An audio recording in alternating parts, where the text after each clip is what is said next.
you to the Upper Midwest Grazing Educators webinar series. And the series is co-sponsored by Greenlands Blue Waters and the Pasture Project. This morning we're going to focus on teaching resources for educators. We've got a pretty, I think, exciting and informative panel lined up. This morning we want to do this as a roundtable session. And first things first, I would ask that everyone who's on the call, please go on to mute. We have an ability this morning for all of you to be able to talk in turn. And pretty soon here, Robert McGill is going to show you how to use this technology so that we can all have a lively discussion. But being on mute this morning is really important. So we keep the background noise to an absolute minimum and give our presenters and anyone who has something to say this morning an opportunity to be heard.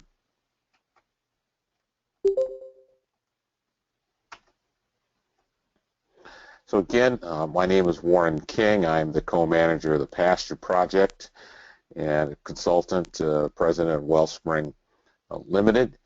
I'm joined here by Jane Jewett. Jane is a research fellow at the University of Minnesota and is, excuse me, the coordinator of the Greenlands Blue Waters Initiative. So Jane and I will be moderating this morning along with Robert McGill, who's at the Wallace Center. And at this point, I'm going to turn it over to Robert to give you some technical orientation about this webinar. Robert? Good morning, everyone. I'd like to welcome you to our Teaching Resources webinar. So the technology that we have today is fairly simple. You have the presentation there on your left, and then on the right you have the control panel. This is designed to be an interactive discussion. If you have a comment or a question, you can either type it directly into the chat box, or during an appropriate break in the conversation, just take yourself off of mute and speak up. Once again, I would like to remind everybody to please, if they're not speaking, to put themselves on mute, because we don't want any audio issues or anything like that. We'll be sending out a survey following the webinar. Please take a few moments to fill it out. It makes for a much better experience in future webinars for everyone. Well, I think that's it for me. So I'm going to go ahead and turn the controls over to Jane Jewett.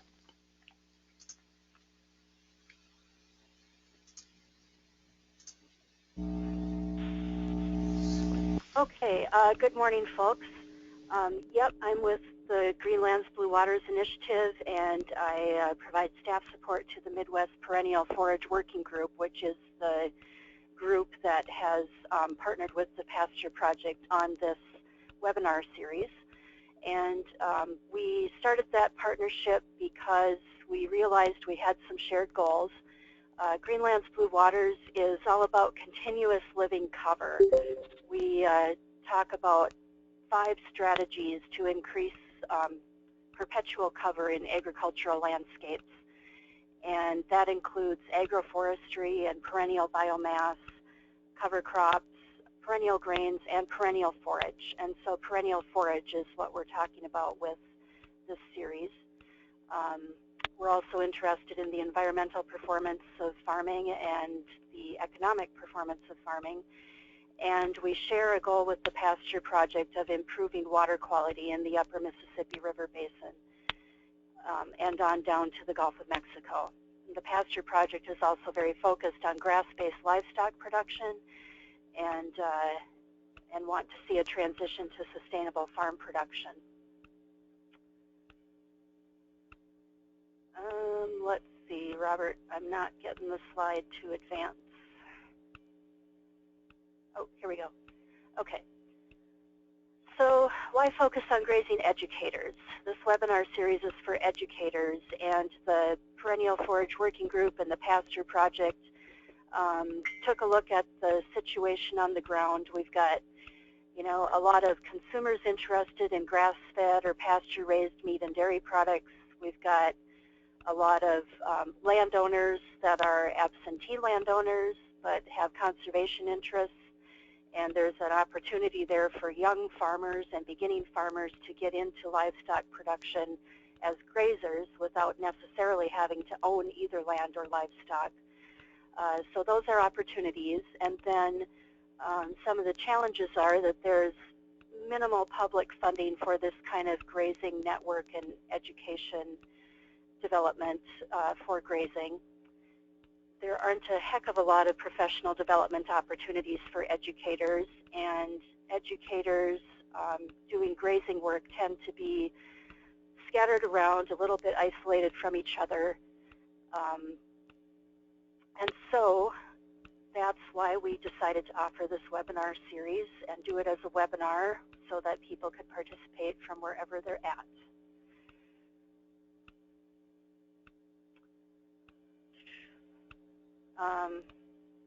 Okay, there goes the slide. Sorry, that's a little bit slow this morning.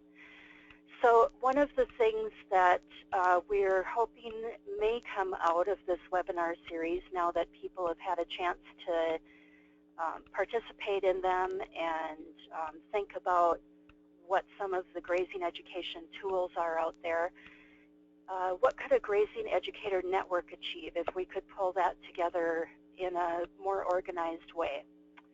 And Warren King is going to talk about that a little later on, because there's some movement in that direction. There's a potential grant application. But for a grazing educator network, some of the things that could happen are better connections of educators, more discussion and sharing of educational materials, an opportunity to see what's out there and determine what's missing, and potentially create items to fill the gaps where there's not good coverage by educational materials. Creation of a platform to house those materials so that there's easy access in one location. Cross-pollination of staff, students, apprentices, and programs. That's already happening to some degree. There are established programs that are sharing tips and information and tools and staff with each other, and that has been really beneficial when it happens. Access materials and tools no longer in circulation. There are things that that were used at one time that are maybe residing in filing cabinets, or somebody retired and their system has fallen out of circulation and a new crop of grazing educators isn't aware of it. So having a network where people can remember and find those things that were good and get them back in use, that could be a benefit. And the network that we're thinking of would include educators from really all walks of life, the farmers who do peer-to-peer education, the researchers, the agency folks, the extension educators, consultants, all the folks that are involved in education and research and improvement of grazing practice. And then another thing that was of interest to the Perennial Forage Working Group was to establish some basic principles of managed grazing that are taught by all educators. And that's one of those things where if you can get some broad agreement on what those basic principles are, and then everybody starts talking about them all the time, they kind of seep into the public consciousness and become part of accepted and widespread practice. So those are some things that are hoped for from a grazing educator network, and like I said, Warren will talk about that a little more later. Our format, we've got 4 short segments by presenters that we'll introduce in a little bit, and we're encouraging the audience to engage in the discussion, but if you want to say something, don't forget to unmute yourself, because you'll be just talking and nobody will hear you. So click on your little phone icon or microphone icon by your name to unmute yourself, and then mute yourself again when you're done so that we don't hear the background noise.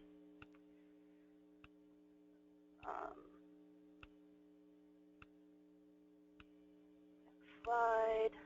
Oh, here we go. I'm going to turn it back over to Warren King to begin the introduction of our first presenter.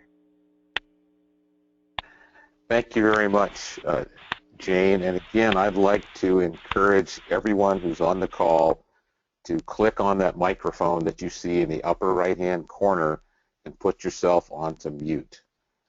So either mute yourself through the microphone, or if you're calling in through your telephone, because it's really important that we don't hear the background noise. So our first presenter is Doug Gooker. Doug is a local food systems and small farm extension educator with the University of Illinois Extension. He works pretty much exclusively with producers and consumers in the trying to move this market forward for local product. Doug has a bachelor's degree in biology and is a certified crop advisor in the state of Illinois. So Doug, I'd like you, thanks for being on the call this morning, and please take it away. Thank you very much.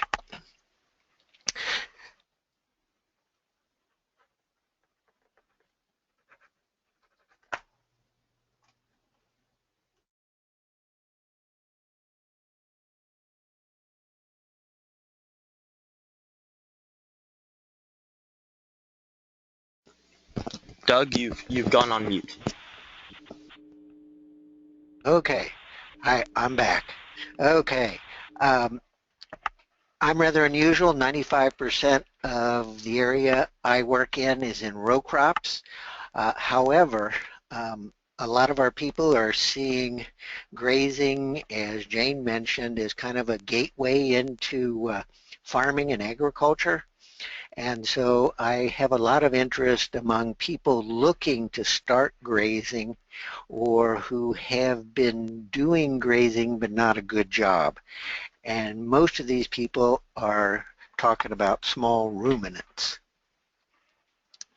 Oops, it's not moving.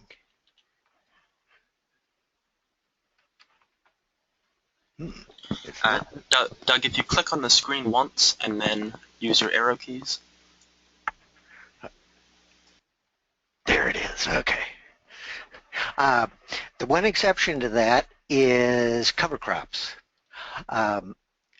Since we're so tied to corn and soybeans in this area because of our markets, our few cow-calf producers have taken to using cover crops for supplemental grazing, and it also is helping us end our brown gap, which we're working hard to, because Illinois has the honor, which isn't a good honor, of being #1 in export of nitrogen and phosphorus to the Gulf of Mexico by way of the Mississippi River.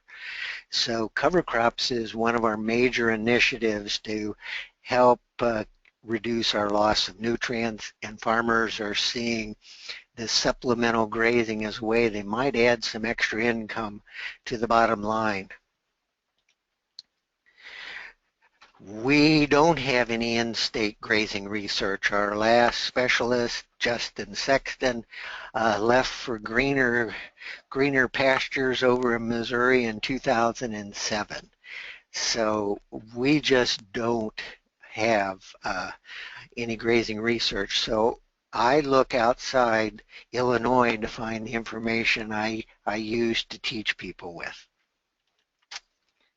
For small ruminants, Susan Schonenen's research out in Western Maryland Research Center and the University of Maryland, she is very prolific, and I use her a lot, and information from her group. And what I particularly like about Susan is she puts so much of her content up on SlideShare. So for me, it's a way I can educate myself as I prepare to talk with producers or someone interested in doing livestock, and she's constantly updating her information. So she may have a dozen different pasture programs up on SlideShare, but she has a series of 5 from 2005, and so I mean she is constantly putting up new information. So I use Susan a lot. For my intensive MIG grazing go-to source, it's Purdue. And my second source is I go to the University of Missouri with their grazing schools and their workshops. I've set producers over there as well as to Kentucky. It's really the best way to learn is to go to one of these workshops because you get hands-on and you come away feeling as though you know a little bit more than you started out with. Illinois does have a grazing manual. It's put out by the NRCS and it has good basic information, and I use it for producers that are doing cost share programs. But once again, cover crops are really catching on, and even our row crop farmers, which is kind of interesting, are talking about the way they're growing all this good forage on their fields during the fall and early spring, and it's just they aren't using it. And so we're beginning to get some of our farmers talking about how they can invite farmers and livestock back onto their land during this winter period for some grazing. For cover crops, the Midwest Cover Crop Council, that's where I go. It is a tremendous website for us here in the Midwest. I particularly like their cover crop selector tool. When you click on that, it'll take you to this page. You select your state, you select your county, you put in the crop, you put in the planting and harvest date, and then lo and behold, right here it shows you when you're going to have to interseed either by air or high clearance ground seeding and what your options are after harvest. And for me, this is how I get the attention of my producers when they think they can seed anything anytime they want. Doug, this is Warren. Before you move on, I had a question about the interest of some of the Illinois row crop farmers in actually having livestock on the land. Is there a resource that you know of in Illinois that can or is kind of trying to broker those relationships between livestock producers and row crop farmers? No, and our Illinois Farm Bureau, the Farm Bureau here in the state of Illinois, actually has an initiative on encouraging livestock production in Illinois because we have lost so much livestock production in the past 40 years. And they are beginning to look into this.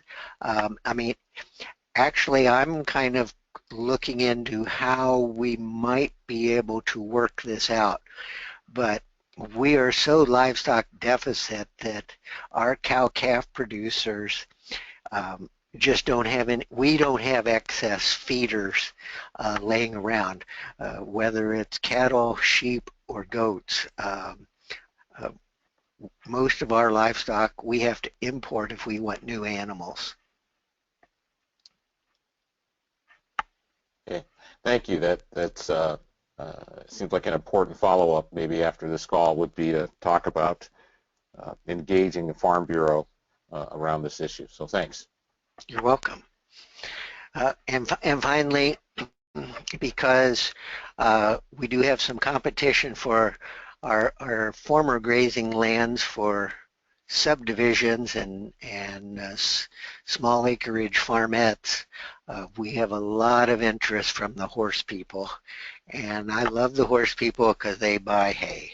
And they buy hay no matter the price. And that's always good. I like that for forages.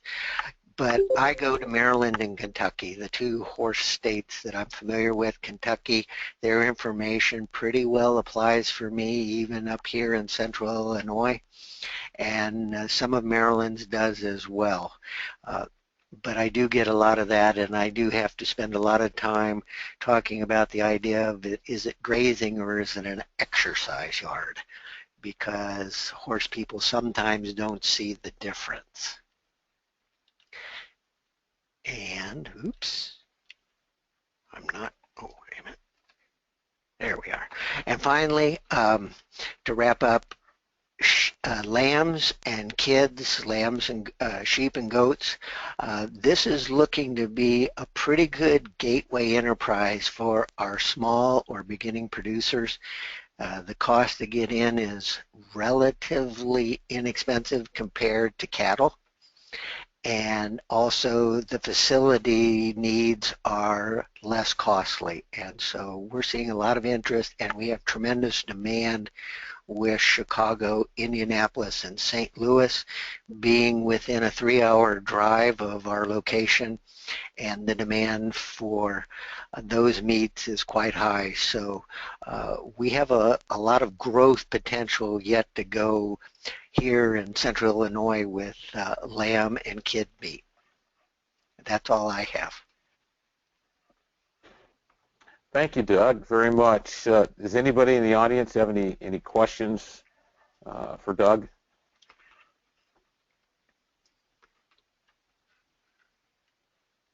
Okay, well, I appreciate the presentation of those resources, Doug, and we'll probably hear some questions later on. Well, I have a quick question. This is Vance Haugen. Your presentation seemed to focus a lot on the horses, and I know that horses are, they're not true ruminants, and then we have a lot of problems with horses, with people, thinking of horses as companion animals or as equal to humans. Have you been able to overcome that somehow to, to get people to do proper grazing? That is, we meaning my extension unit and our local soil and water districts, we held a series of horse owner meetings last year. They were pretty well attended, trying to get across the idea of responsible management of horse pasture land, and get across, because we have the two extremes with our horse pastures here. They're either dry lots that end up being just a dusty, weedy mess by the time we hit September and October, or they end up being weed patches because there's the lone animal out wandering 5 or 10 acres. And so we're trying to get across the idea that they can reduce their hay bill if they do a good job with grazing and improve the health of their animal as well as the health of the land, and make it into something that looks nice both to them and for their animal. Thank you. Thank you for the question, Vance. I think that's a kind of an innovative step, is to hold a series of meetings for horse owners, recreational, and tie the the grazing, soil health, and particularly the economics of the hay bill, reducing that hay bill if they were better stewards and perhaps practiced better grazing. So thanks, Doug. You're welcome. So our next speaker is Caroline Van Schaik. Caroline is an educator and outreach specialist with the Land Stewardship Project in Minnesota.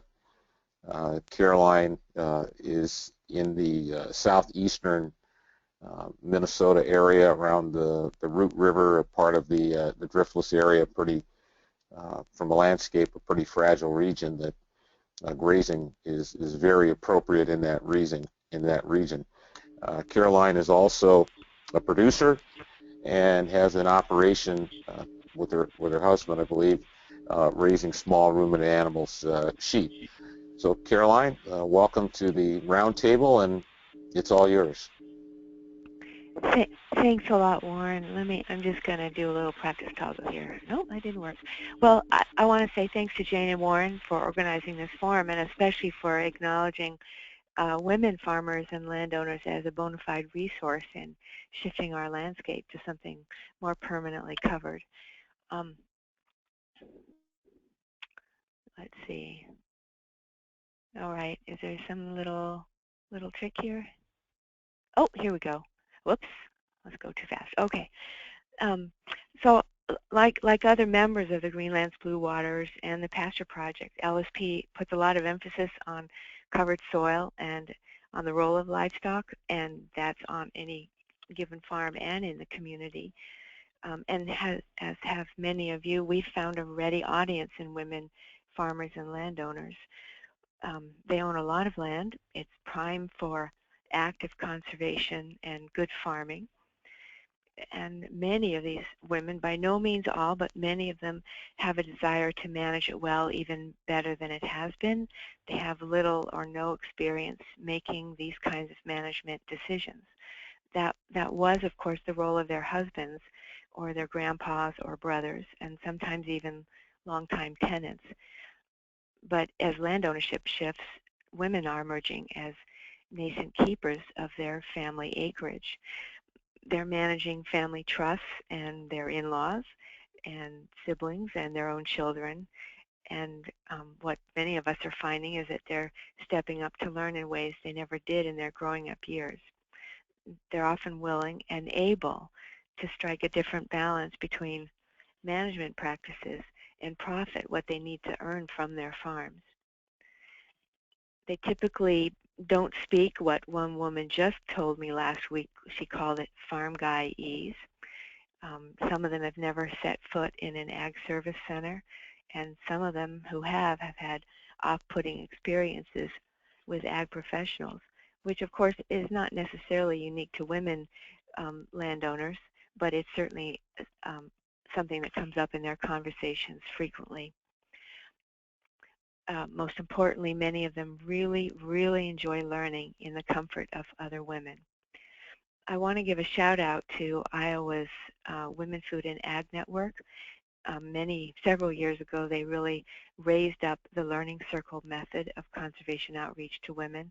They designed a really effective curriculum. I have a reference for it at the end of this little presentation.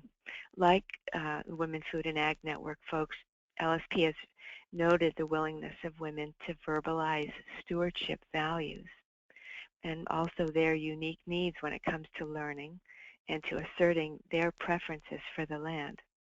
So we started with the WIFAN curriculum, and although we've largely moved on from it, we're very clear about our shared goals, and that is to help women move figuratively, maybe literally, from the back of the room to articulate what's most important to them about their land and to do something about it, and to have that something look closer to more farmers growing crops and livestock, maybe to better fishing, to plenty of songbirds.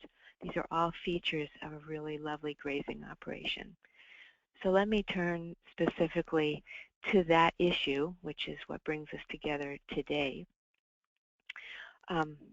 When you bring up livestock in a group of these women, it very typically elicits head shaking and mutterings of fences, winter, bulls. These aren't issues unique to women who own land.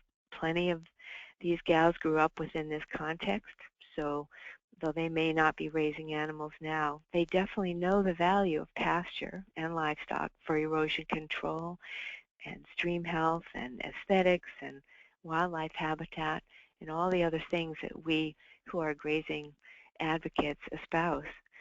But if they're renting their land right now, they probably aren't moving fence. They know about tenants. They live with the expectation to be nice to those tenants, as though asserting their own expectations of their land isn't anything else. And sometimes they also live with the fear of losing the guy who plows their driveway in winter, even if he also plows out the grassy waterways in spring. It hasn't necessarily occurred to them that someone else could pasture animals on their farm, either to start grazing or to expand an operation. And as with many male landowners, a signed lease is little more than a good idea, probably too often is the case. So you see there's plenty of room to reach out with grazing expertise, albeit in non-farm guyese language. I find women very responsive to some important first questions. How do livestock and pasture and grazing address her stewardship priorities? What else is inspiring her? Is there a neighbor or a beginning farmer she wants to help? What's her income needs? Does she actually really just want more songbirds or better hunting on her property or a cleaner stream? And also, how does she feel about calving on pasture or having a stranger on her farm? And yes, even that snowplow guy. How engaged does she want to be day to day in a grazing operation? And then, of course, there are the nitty-gritties. Does she have a conservation plan? What would be her startup costs? And that might include transitioning from a row crop system to pasture, or even some of her row crops to some pasture. What about fencing? What does she have now? What does she need? Who can build it for her or with her? How does water fit in? What about power to that fence? What if she does not want to have anything to do with animals, but she's open to a custom or contract situation? How does she find that producer? What about a signed lease? And what about programs that can help her financially and technically? So I've hosted several of these meetings with women farmers and landowners on these issues and lots of others. They tend to have these characteristics. We always start with a values exercise. That's the foundation for the day's work. It's often on a farm. It's almost always a pretty sight. There's usually indoors and outdoor components, even in the wintertime. And at least at the beginning, there's always a time when it's only women in the room. So for example, I might do a women's only meeting in the morning, and then we'll piggyback with a public event on the same property in the afternoon. It'll be a field day. I might have a lawyer come in before lunch. I might have a soil scientist come in after lunch. It's really important for me to have time for women to discuss their farms and their values and to learn something agriculturally just by themselves with just a women's learning circle. So I also really like to include time for women to think quietly by themselves about some particular exercise or issue, and then they work together. We tend to be pretty practical, pretty what next oriented, and with a constant check back to those personal values. That's really the guiding decision maker in my estimation, and I find women extremely receptive to that kind of priority. So I have to assume that by your interest in managed grazing on this call, you yourself are standing up for more cover and more living roots in the ground. And I just want to really bring home the fact that women farmers and landowners are a source of these landscape features if we acknowledge that we'll get their attention in different ways than the typical farm meetings delivered by and for men. They could use our collective help, and in turn, this group of farmers and landowners could really provide significant landscape change for the better. I promise you the reference to the Women Food and Ag Network. The contact information is here, and if I'm right, Jane or Robert, this webinar is going to be recorded, so you can come back to it. And of course, you're always welcome to find me either a little bit later today or separately about anything that I've said today.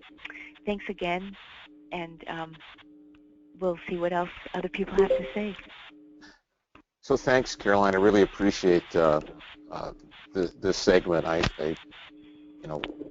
guessing that there's not a focus among grazing educators, or a lot of us as grazing educators, particularly on women and women landowners, and it's really informative. I'd like to ask you a question, Caroline. You mentioned that women tend to have very little management experience of the farm or the land, and they're also in this concern about conservation and profit and how those fit together.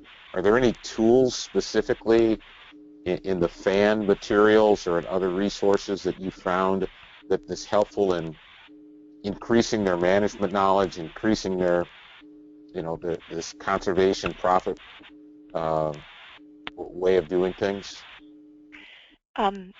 Well, first, I need to really emphasize the fact that when I talk about this group of farmers, I always say farmers and landowners, and it's kind of awkward, but it's a really important distinction because, believe me, there are women who know loads and loads and who are actively farming, and even when they're not actively farming, they grew up so ingrained with their farming family members in the farm operation that they could run their places with their eyes closed. The difference is that they either haven't or they just learn so differently when there are just women in the room. And my personal inspiration is to, because I felt it for myself, is to give these women some confidence, some knowledge, and some assuredness that what they think is valid and what they put a value on is important, and eventually to sort of put them back out into a mixed gender world. I make it sound like this some great social experience or experiment, and it's not. I just feel like just as men sit around and talk differently with each other than when women are there, we get a similar and different learning environment with women only. So Warren, I am getting back to your question about resources. At the end of the day, the same resources that are good for men are just fine for women, but how women get to them is I think, an important distinction. And because traditionally, ag meetings and those resources, I mean, even if you just look at the covers of some of those resources, they're very much geared to them who were typically and are still to this day typically doing the farming, and that typically is not women. And so women seem to appreciate getting to those same resources, the same grazing sites, the same grazing and pasture walks as men do, but through a portal that that starts from a foundation of a women's learning environment. Okay, well that's great. That's very important. I'm going to ask one more question and then let see if anybody else has any questions. Caroline, so obviously a lot of grazing educators are men. You pointed out that this is that women, farmers and landowners, are a very good resource or opportunity for landscape change. I mean, what recommendations might you have, or what resources could I find as a male grazing educator to reach out to women landowners and farmers? Yeah, it is definitely a bit of a conundrum, and so these are a couple of ideas that come to my mind. I would look for a leading woman farmer or landowner in your area and nurture her or even just flat out go to her and say, look, I'm pitching the idea of a women's meeting around a particular grazing issue or grazing aspect, and I want to have it be just women. Can we work together, and can you host it? And an alternative would be to actually contact the Women Food and Ag Network folks and find out if anybody so they're based in Iowa, but they have projects and partners in a variety of states, including Wisconsin and Minnesota, and Doug, I'm not sure about Illinois, but call the folks at WIFAN and find out if anybody is doing Women Caring for the Land meetings. That's the trademark name for their gatherings. And if they don't have somebody, find out how to get some of those meetings organized in your state as a starting place. But most certainly, as a male wanting to do outreach to women, if you want it to be a women-only gathering, then you have to find a woman to do that leading for you. And piggyback it with a public event, or spend the first hour or hour and a half in a women's-only environment that they can perhaps even self-run, and then open it up either to a mixed-gender group, or else come in yourself as a paying attention male in a room full of women who are not used to having the spotlight on them. Thanks, Caroline. Those are great suggestions. Does anyone else have any questions for Caroline?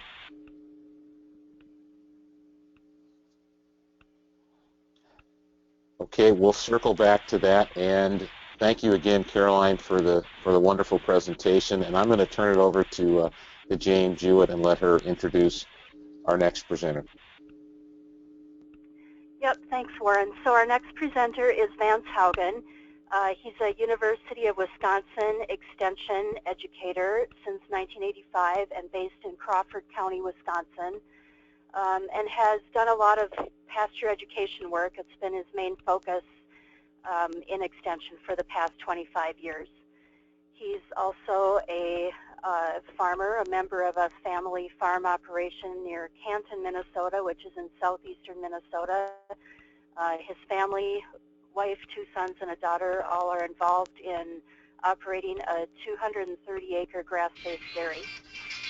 And one of his signature methods of education is the pasture walk method, and that's what he's mainly going to be talking about today. So Vance, it's all yours. Okay, I believe I have my microphone on, and yeah, I've been doing pasture education for a lot of years, and I just looked it up, and the Great River Grazers pasture walk and facilitation education group has been going for 23 years. And I've had the opportunity to work with Caroline and with Jean and other folks over the years. And but I guess what I want to focus on one small thing. And in order to have a successful education event, you got to plan. And in if you're selling real estate, they say that the 3 most important things are location, location, location. And I would say for a pasture walk to be successful, it's process, process, process. And I think all of us have had some good experiences, and perhaps we've had some of you may have had bad experiences. But real quickly, the process at the pasture walks is very important. People have taken time, very valuable time out of their days to come to these things. And yes, there's a social component to this, but as extension educators, or as educators, excuse me, you know, we've got a duty and a responsibility to take care of those folks that are investing their valuable time there. So I'll back up real quickly. I'm going to focus on process first, but I'll have to say that the process during the pasture walk is what I'm going to focus on, excuse me. But it's also very important to remember that this whole thing starts long before you get to the actual farm. The way that I've been running pasture walks for the last 20-some years has been that I put together my pasture walk schedule in February for the entire year. And in the last few years, we've run pasture walks from April through December or January. And so we have long-term planning. We have buy-in by the landowners, and all that's very important. And I think that also makes it successful, has been making it successful. I mean, we're averaging somewhere between 20 to 30 people per pasture walk for 13 or 14 pasture walks. And now some of those are the same folks, and that's wonderful, but there's a lot of different things. So I guess my point is that when I'm talking about the process here, don't focus only on that, though this is exceedingly important, but then also take a look at some of the planning that needs to be done. So the first point I would say is that, you know, plan the pasture walk with careful preparation and long-term advertising, etc.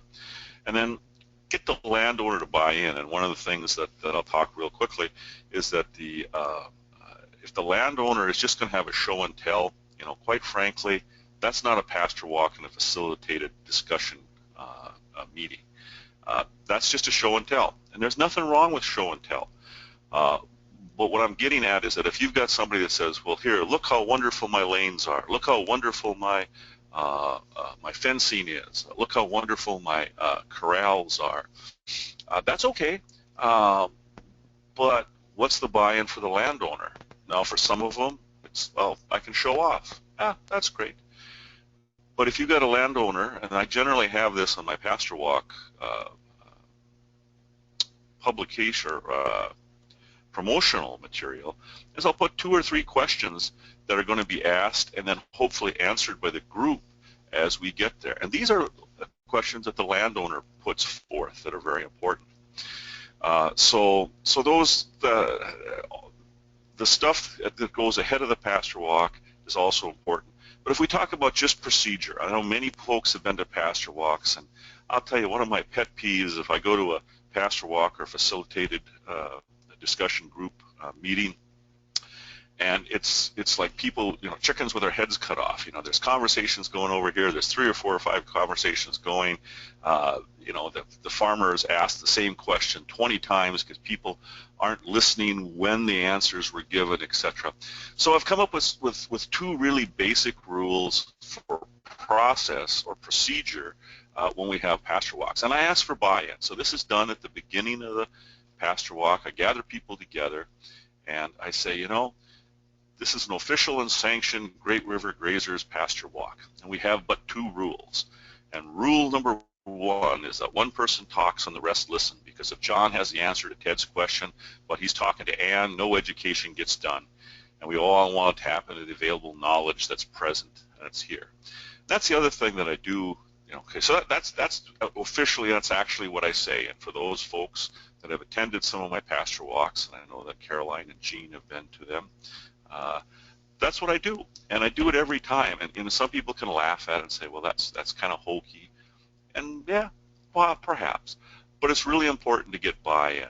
And then the other important point is then you have to also gently and sometimes forcefully, you have to enforce these things. So if there is side conversation, there are people that just can't keep it quiet. I mean, try to draw them into the conversation, and a very polite way to do that is, hey, I hear that there's something going on over here. Could you please share it with the group, because we'd all like to learn from what your observations are. So that's very, very important. So rule number 1 is that we form a circle, one person talks, the rest listen, and then we value the expertise that's available. Secondly, or I guess, so excuse me, I jumped ahead a little bit here. So the corollary to rule 1 is that if people are listening and an answer needs only be given once. And this is a huge sign of respect, because there's nothing more frustrating. I've seen it at several different times where, literally, and 20 times this farmer was asked the same question because people weren't listening. And it wasn't a group sort of thing. So if you're trying to plan an educational event, let's try to make it educational. Okay, rule number 2 is, and when I say this is an exact quote. We want you to disagree, but disagree agreeably. Do not draw blood and no personal attacks. And that's one of the things that I talk about. And it's very important to let people know that it is safe to voice their observations and their own personal things that have happened to them.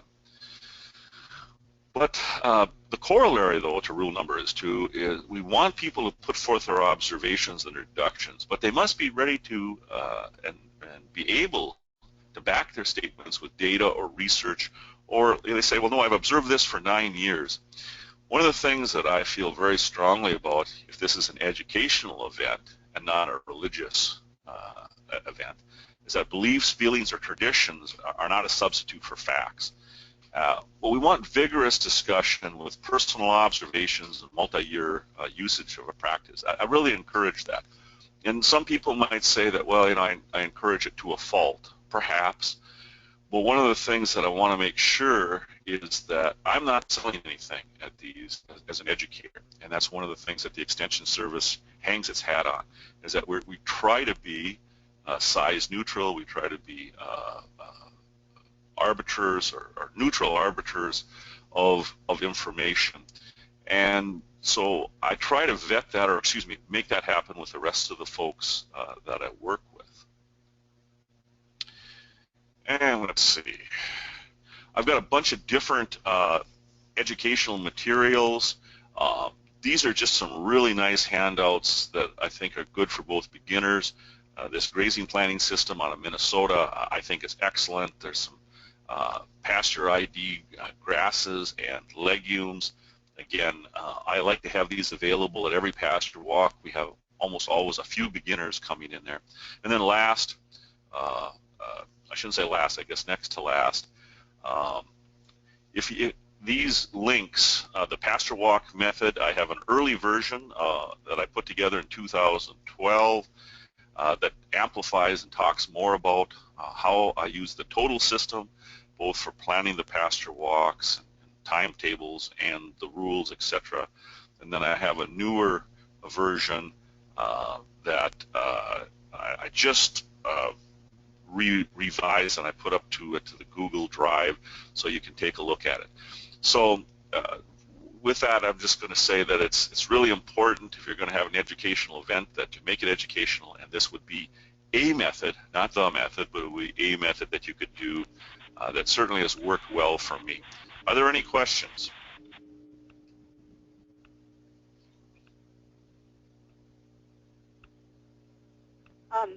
Vance, this is Jane. So how well would you say it works to do that kind of enforcement? I mean, I'm just, you know, I'm envisioning you. I know what you look like. You're a large and sort of intimidating figure who can probably get compliance with the no chatting in the back corner type of thing.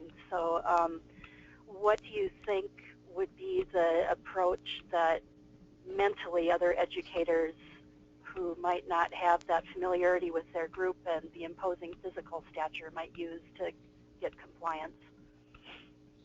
Well, thank you for that question, and I do think there are. I mean, I think that's a legitimate question. One of the things that I would comment is to have group buy-in, and so if we take a look at some facilitators' tricks and methods, is that at the beginning of it, ask people, you know, tell them that this is important and why it's important that we have one person, and so if you have the buy-in, I think that can help at the beginning. The other part of it is that yes, sometimes I do growl at people, and I tell them that, you know, if I know them well enough. But I think another method that can work as well, depending on the situation, though, is to draw them into the conversation. So say for instance there's a side conversation going on, and this just happened a pasture walk 2 or 3 times ago, and it was I think it was the spouse of the landowner, and so I just said, hey, I can hear a conversation over here, and I can hear a conversation over here, and I can't hear both of them. I said, and I really want to hear what you've got to say. So could you please first stop? So I think you're right, Jane. I think you have to have a mix of authoritarianism and gentle nudging. But one of the things, I guess, the thing is yes, you have to show respect, but you can show respect with being stern too, and some sternness. But you are right. I think it does vary on the group, and the larger the group, I will have to say, we had a pasture walk the other day that 65 people showed up for, and it was that was challenging. I was pretty wrung out by the time we got done with it. But does that help some, Jane? Yeah, thank you. That's yep, good further discussion of the dynamics there. Hey Vance, this is Caroline. Can I just add something on your behalf? Absolutely, please do. So I've been to some of Vance's pasture walks, and we've done some things together in that sense. But you really try hard to start people out in a circle, and you mentioned that earlier. But I want to really reiterate that. So I'm not opposite of Vance, who's very gentle in the field, by the way. I just want to make sure that's really clearly understood. But I have a pretty quiet voice, and I hosted an event yesterday and had to get it started, which is my most awfulest moment. And we were in a field, and one of my speakers said, oh, just use your outdoor voice, and like children. And I realized, well, there you go. So for me, it really helps. So as a woman or somebody with a small voice, to bring people together in a circle, and that kind of gets everybody's attention right off the bat. So when you're delivering Vance's sort of pasture walk rules, start in a circle, and that at least gets them out right the first time, one time. Thank you for that insight there, Caroline. And yes, starting in a circle is a very important. I thought about one time about bringing a pasture stick and kind of using like the Native American trick about having a talking stick, but it actually got a little cumbersome. I did try it once. But yeah, having people in a circle really does help. That does break up a lot of the side conversations.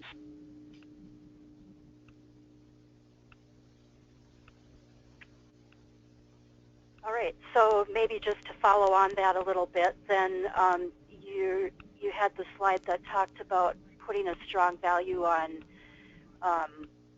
supportable statements, things that are based on evidence or observation, and what do you do if you get somebody spouting something that's more based in an unsupported, possibly religious belief or traditional belief, or something that's not, not right. Yeah. Sure, that's a very good question, and I think you have to be a little bit careful on it. And I know it's a criticism, and it's a pet peeve of mine. I guess one of the things that I have done, and I continue to do, is that I say, and I'll give you an example. I've had some people, they'll bring up the biodynamic principles for some of the organic things, and well, number one, I've done a little study and I've read some of the books, so I know about Steiner and some of the other things. And so I just put back, basically I'll say, well, there's no good data, there's no repeatable data, there's no university data that supports this, and so and generally that's good enough, repeatable data, and I know I've been criticized because oftentimes I go with the university and I say, well, we need to have unbiased information from third-party sources, but gently pointing that out to people and acknowledging what their if their observations are, yes, I buried a cow horn on the back 40 under a full moon and I made this tincture and my farm is doing really great, and I'll say, well, okay, I can't deny what you're seeing, but I said this is not something that I would tell people to invest their time or energy into, because I don't think it's replicable. And that's the other thing that oftentimes as an extension agent I get a pass on, is that we're not trying to sell something. And so when you bring people up and you say we need to have data, or we want to make sure that this is good information so that people who are starting up and that might not have as deep pockets as what you have, etc. So it's a balancing act, Jane, but I think you definitely have to vet the information, and I think you have to call gently or harshly, depending on the situation, into account if there is not good data or good chance that this can be repeatable. And it is a judgment call. And like I say, sometimes I have been told I'm a little harsh on my judgments, and I say, well, I would rather err on the side of being a little bit harsh. I mean, extraordinary claims require extraordinary data. Yep. All right. Thanks, Vance. Does anyone else have questions?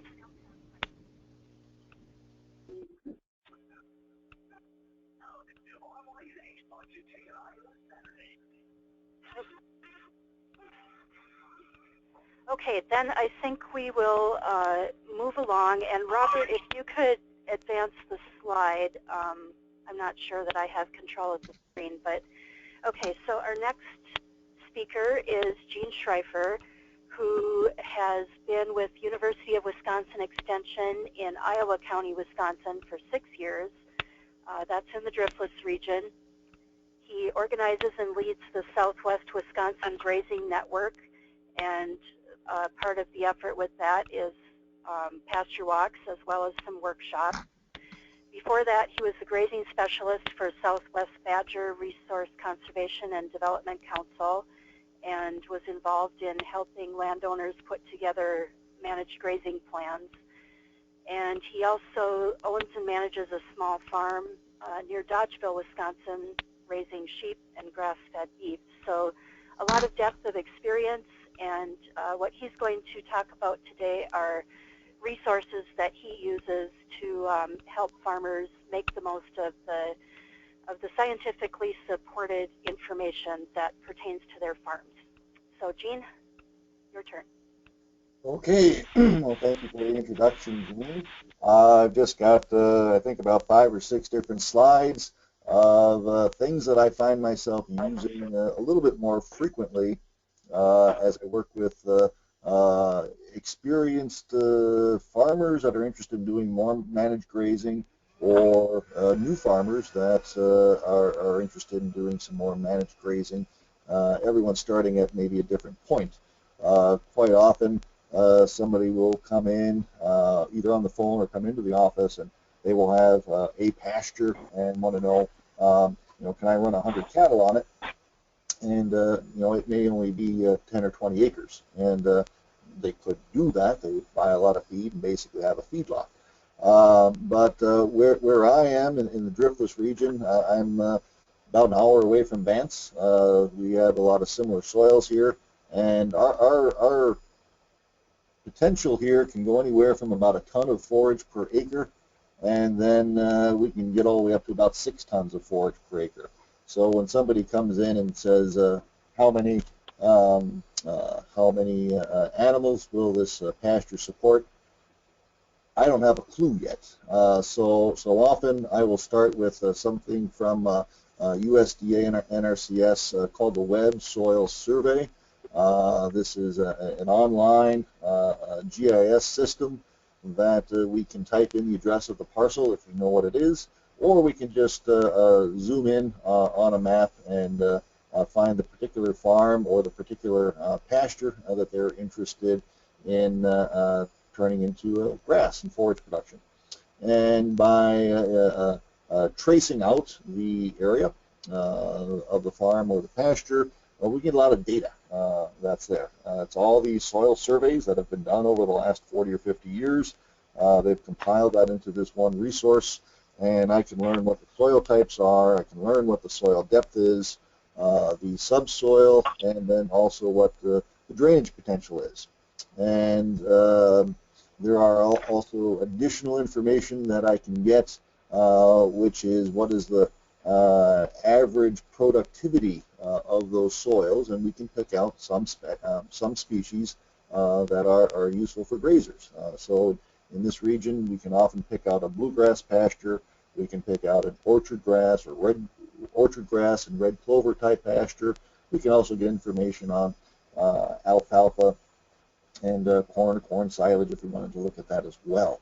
But by looking at the entire pasture, we can come up with a weighted average. How many acres of a high production soil do we have? How many acres of a low production soil do we have?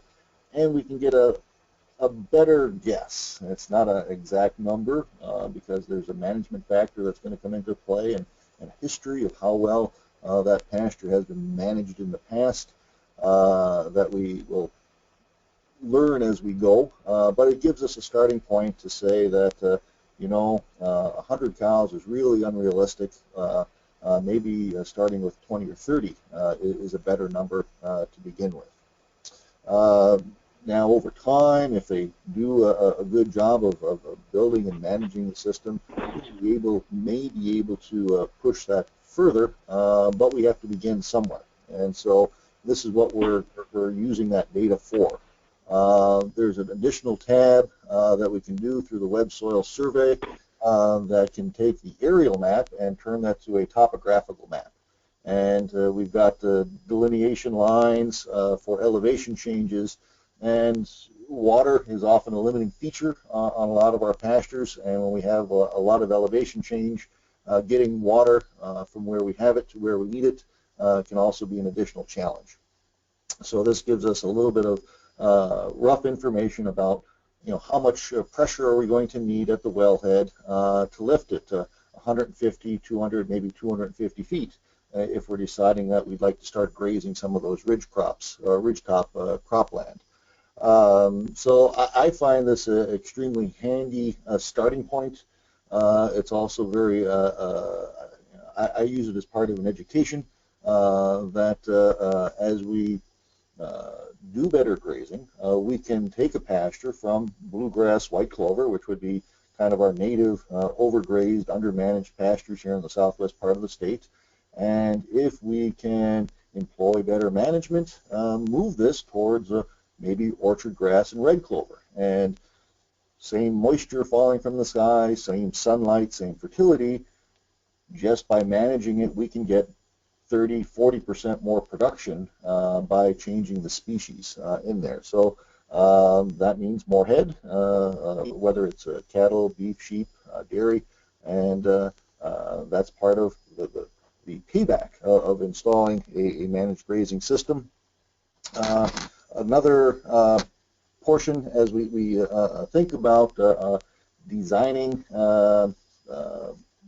grazing systems, and along with that, if we need to have water on those paddocks, is and I don't have this on the slide today, but I've been using my tablet, or it could be your smartphone.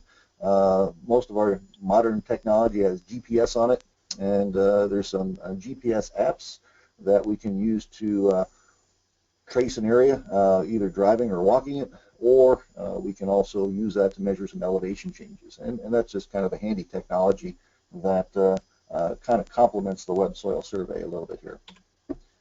The second resource that I use, or often I will direct some of our grazers to, is part of the University of Wisconsin, and this is our forage research and extension website. Of course, dairy is the big driver here in Wisconsin, but a lot of the information for dairy forages does apply to other species, and we do have a great deal of data that we have collected from over the years, and it's put in an accessible spot here on our forage website. Vance talked about identifying pasture legumes and pasture grasses. Here's where we can access some of those also. Wisconsin for probably 10 years was doing not only yield trials on pasture forages, but we were also doing some palatability trials on pasture forages. And we see a wide variation in palatability, even within a species, that not all orchard grass is as tasty, and livestock show some definite preferences. So, it's nice that we might be able to get 5 tons of yield, but if the cattle don't want to eat it, is it really that useful? The other part of not in the palatability data, but in the yield data, is we've started developing something that's called a beta, and this is looking at how much variation in yield is there as we go through harvests over the season.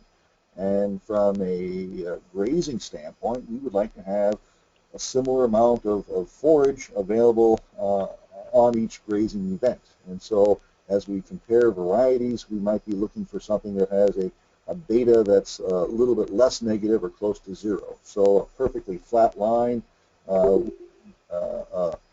the same amount of forage availability at each grazing or harvest event. A highly negative one would give us a huge amount of yield early for first cutting, and then a lot less in second, third, or fourth grazing events.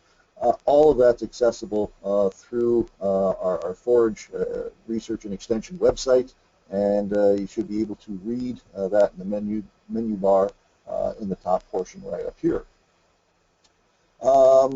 We have are fortunate that we are also home for the Dairy Forage Research Center in Madison, and also Prairie du Sac is the actual research farm. and we've got some really, really top-notch folks that are federal, so they're not Wisconsin. They're housed here in Wisconsin, but they are federal employees. So they help out in Minnesota and Iowa and Illinois. But looking at the management impacts on forage production, we've got Heathcliff Raday does a lot of clover research, and again, if you wind your way through this website, PowerPoint presentations, 1, 2, 3 page fact sheets on grazing management that I find very helpful in bringing to pasture walks, bringing to our spring and winter grazing workshops, or just using as a handout as I go out to work with a particular farm.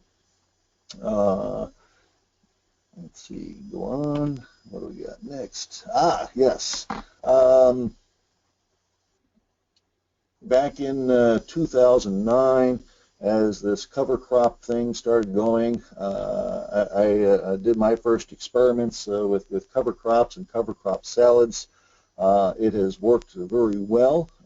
Back 6 years ago, there weren't really any guidelines yet. The Midwest Cover Crop Council selector tool that Doug showed earlier wasn't available, and my first experience with this, we had about a $80 an acre seed cost because there really weren't any guidelines. The Cover Crop Council also was doing some surveys of why producers were not adopting cover crops as quickly as we thought they should, and seed cost was an issue. I put together a small spreadsheet. It was a little bit clunky, but it did look at seeds per pound and calculated out a seed per acre rate, and was broken down into warm season, cool season, legumes, grasses, and forbs. And I used that for several years with some of our producers as the interest in cover crops and grazing cover crops started to come on. And then about 2 years ago, a private company, Green Cover Seed Company out in Nebraska, I believe, did a really slick job in putting this information together. It's an online tool called SmartMix, and you type in your address and it gets the climate data, very similar to what the Midwest Cover Crop Council selector tool is doing, and then you get to pick 2 or 3 different preferences as far as, are you looking for organic matter, are you looking for erosion control, are you looking for quality feed, and you can put together a mix on here and look at about the pounds of seed that you would need per acre and the pounds of seed that you would need to use on the area that you're looking at introducing that cover crop mix into. Don't have to buy the seed from them, so it's free to use. You can print that off at the end and then buy those seeds locally, or you can save it if you want to set up an account and then buy the seeds from that company. But this is a real handy tool and works better than the one that I put together, and I've been using this one a little bit more often, or at least showing producers where it is and demonstrating it the first time through, and then pretty much they'll use it themselves. And the fifth one that I have here, and I'm not using this as much anymore as I used to. I still think it's a handy tool to have because it gets at this concept of a grazing wedge, the idea that our pastures are growing at different rates. And again, in our area, because of our differences in soil, we can have a shallow, droughty soil that is not going to regrow as quickly as a deep, wet, cool soil. And the mistakes that I see as I work with some of our local grazers is that they get into this pattern grazing, is what I would refer to it, where paddocks are laid out in a certain manner, and it's simply easier to move them in the way that we started in the spring of the year, and they'll try and do that all summer. And the next paddock along may be shallow or droughtier, and it hasn't recovered, but because they grazed that one after the one they're currently in last time, they're going to do that this next time. The grazing wedge takes a little bit of work, but we have to go out and measure how much grass is growing every week, and it will plot which is your next best ready paddock. And that means that we need to have a decent lane system or a way of moving cattle or livestock around the farm. Explaining that or showing that in mapping which of those paddocks are growing faster or recovering faster is an effective teaching tool for grazing educators. And again, online, developed by the University of Missouri, and again, useful tool. And the last one that I've got isn't really a grazing tool, but it's still kind of handy because a lot of grazers do purchase some level of feed. This was developed by SDSU, South Dakota State University, and it's a smartphone app. It's called a feed cost calculator, and you can put in your local feed costs for hay, for alfalfa hay, for grass hay, for corn stalks, or you can also put in your hay cost or your grazing cost, and it does some simple calculations in comparing two different feeds based on energy and protein. And in the end, that's really what we're interested in providing for our livestock is energy and protein, and which is the better deal financially as we look at options for feeding our livestock, whether it's feeding in the summer or feeding in the fall and winter periods. And sometimes what you think of as a good deal, if we really look at it on an energy basis or a protein basis, isn't that economical. And this gives us some hard numbers. And I think that was my last slide on resources that I'm using. I've got a whole host of very simple spreadsheets that I've developed, but they're not vetted yet.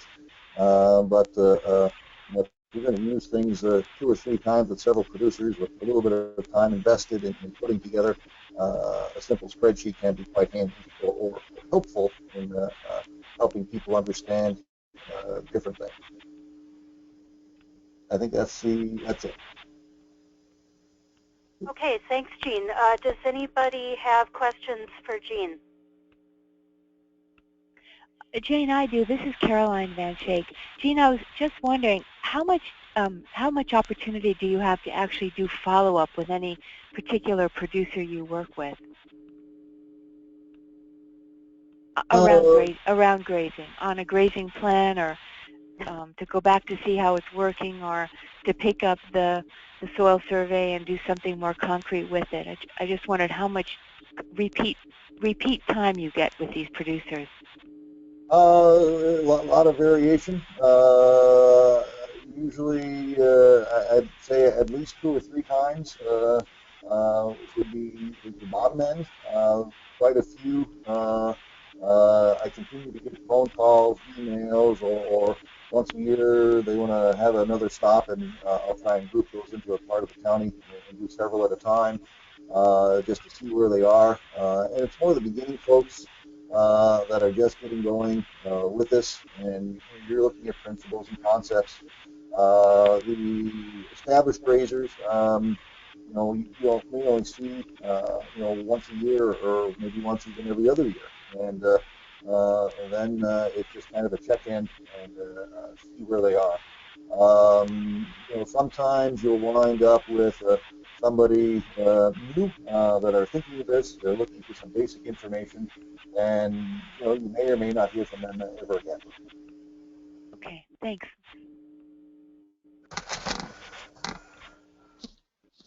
Any other questions, comments?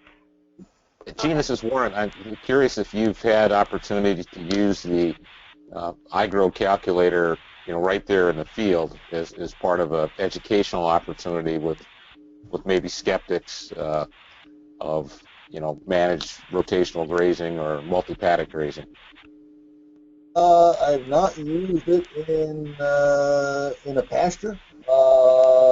I actually have used it at the hay auction, which the folks selling the hay didn't particularly like.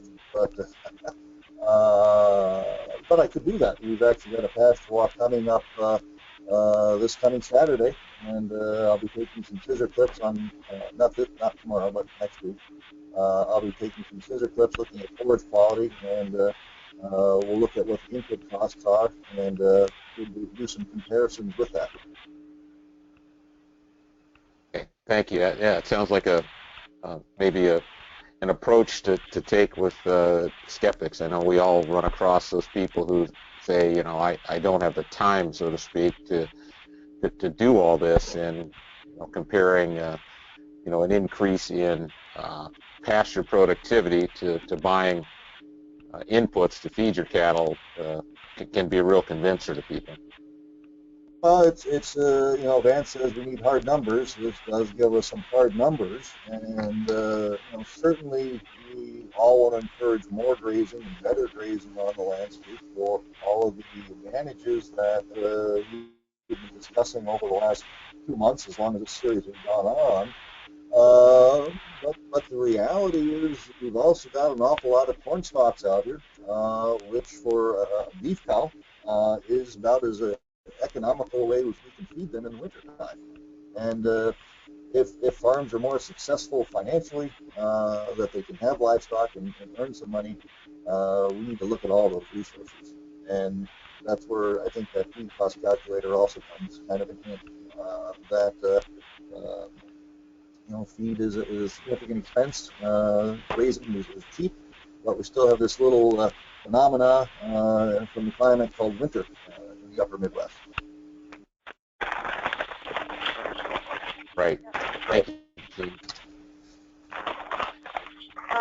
Yeah, so I'd just like to remind folks that we do have a website set up for this webinar series, and the link to it is shown here. And all of the webinars in the whole series going back to May are posted there, the recordings of them and the PowerPoint or PDF file of the slides, and also any resources that were mentioned by presenters during those webinars. And the recording from today and the resources mentioned from today will be up by about the middle of next week. So this is an ongoing resource and a place where you can go to find the things that you may have heard in one of these webinars or in today's. Thank you, Jane. I would like to definitely take the time to invite anyone who is listening that has a resource that they would like to share to please, you know, we'll try and take you in order, but is anybody on the call who's got a resource that they'd like to talk about, share an approach to education that maybe you haven't heard and you think is important, to please do so now. We've got some time here before we're going to sign off.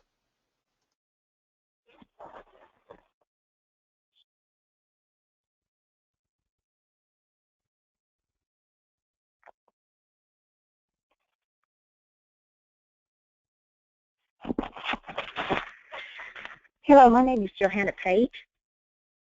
Yes, Johanna, go ahead. Hi, I'm a rangeland management specialist on the National Grazing Lands team for NRCS. I'm located in Fort Worth, Texas. I just wanted to mention a couple of things that I did not hear mentioned. One of them is our Grazing Land Conservation Initiative. We have the National Grazing Land Coalition website. It's got very good information, as well as the individual states. The Wisconsin GLCI, they have an actual strategic plan posted on their website. Minnesota GLCI, they have a list of mentors of people that people can contact, whether it's cattle, sheep, goats, beef or dairy of cattle. And also the other thing that we may want to look into is some of your beef cattle associations, like Illinois Beef Association. They have some mentors and some things for young people as well. So those are just a couple of sources I thought might be worth mentioning. As well, of course, is the Natural Resource Conservation Service. We have grazing land specialists or rangeland management specialists in most all of our states. So those, I thought I'd share that. And thank you. Well, you're welcome, and thank you very much, Johanna, for pointing those out. I think particularly the Grazing Lands Conservation sites in a state, you know, one of the things we do lack are at times our mentors for new and beginning grazers. So if there's a resource there that grazing educators can reach out to and try and connect existing grazers to new and beginning farmer and ranchers, that's very vital. So thank you very much, Johanna, for mentioning that. Anybody else have a resource or resources they'd like to mention while we're on the phone here together?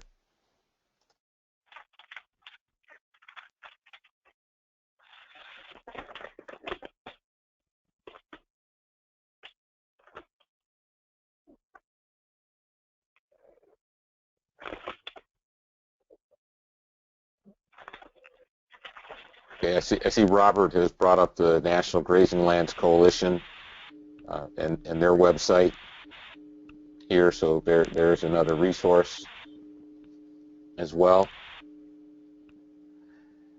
Well, I'd say if no one in the audience has a resource that they feel like they want to contribute, if you think of something, certainly jot it down on the evaluation form. There's a place for comments on the evaluation form.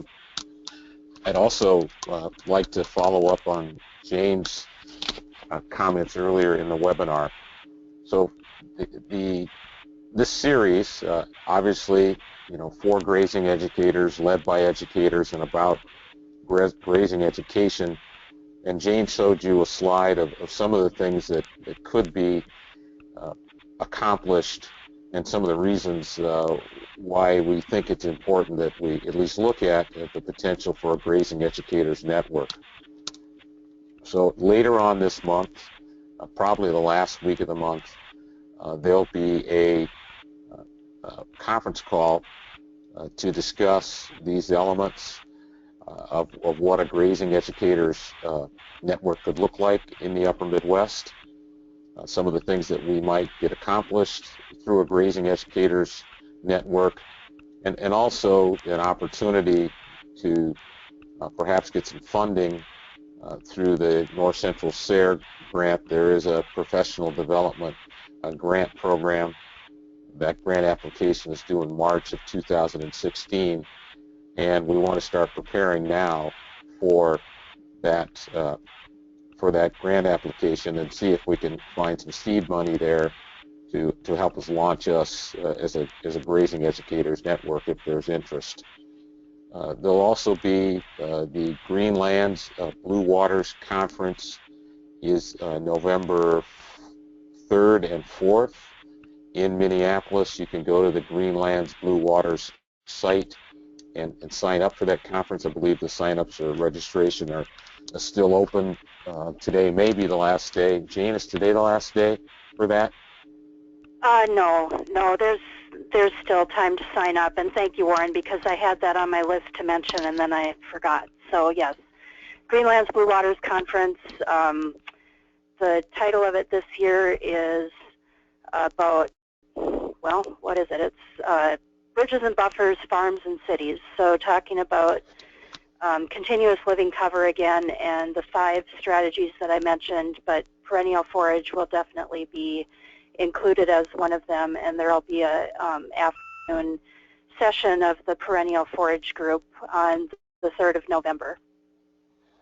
Yes, and if you're interested, Jane has information, and there's information, I think, at the website. The Perennial Forage Working Group is having a discussion October 14th, so all the, I think, 9 o'clock in the morning Central Time, so about the presentation at the conference. So all of you that are interested in that, you can reach out to Jane and find out all the details about being able to join that call. So again, we're about at the end of our session here. This has been, hopefully for you, I think it has certainly been for me and Jane and the presenters, a very, very worthwhile series on grazing education. Also like to remind you that in November, I don't have the exact date, the Sustainable Farming Association of Minnesota will hold a webinar on grazing. I'm not sure the specific topic on grazing. However, if you would go to the Sustainable Farming Association, SFA, website, you're going to find some information about their grazing webinar in November. So again, please fill out the evaluations if you're interested in a follow-on discussion about developing a grazing educators network in the Upper Midwest and the potential for a SARE grant application. Please indicate that. We'll still be sending out a doodle poll to everybody who's participated in these webinars that will give you a chance to, so we can pick a date where most people can participate. Please do those evaluations. I want to thank all of the presenters today and Jane Jewett for being my partner in putting on this series. So Doug and Caroline, Vance and Jean, thank you very much for your time. And if there's no further questions, wait a minute, I see something here from Kelly about the, oh yes, the Wisconsin School for Beginning Dairy and Livestock Farmers. So Kelly, we'll make sure and get that link up as a part of this. Yes, this is a very important resource for people on grazing. So thank you very much for that. Yep, Dairy Grazing Apprenticeship Program was mentioned also. Mm-hmm. Okay, so if there's nothing else in the audience or any of our presenters, I want to thank everybody for being a part of this call, and have a great day and a great weekend. Thank you. Thanks a lot, everyone. Bye-bye. Yep, goodbye. Thank you.